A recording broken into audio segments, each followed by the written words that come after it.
நான் உனக்கு கண்மணி. நல்ல வேலை இதை நீங்க பண்ணலப்பா அப்படிங்கிற நியூஸ் தாங்க இது. ஓகே கண்மணி படத்துல வரக்கூடிய இந்த சாங் கண்டிப்பா கேட்டிருப்பீங்க. ஆக்சுவலா இந்த பாட்டு வந்து ஓகே கண்மணியில வரக்கூடிய சாங் கிடையாதாங்க. லிங்கா படத்துக்காக இந்த பாட்டை கம்போஸ் பண்ணிருக்காங்க ஏ ஆர் ரகுமான். இந்த சாங் எந்த படத்துக்கு கம்போஸ் பண்ண தெரியுமா?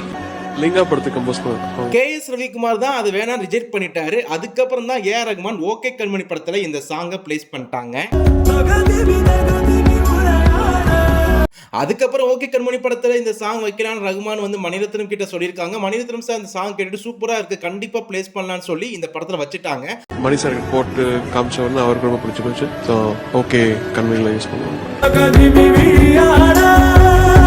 ஓகே கண்மணியில் இந்த பாட்டு வந்தனால தான் அந்த பாட்டுக்கும் அந்த படத்துக்கும் ஒரு ஆர்கானிக் மொமெண்ட் இருந்துச்சுங்க. இந்த பாட்டு எத்தனை பேருக்கு பிடிக்குமோ கண்டிப்பா கமெண்ட்டை சொல்லிட்டு போங்க. இதெல்லாம் டக்குன்னு தோணுச்சு பாட்டுன்னு சொல்லிட்டேன்.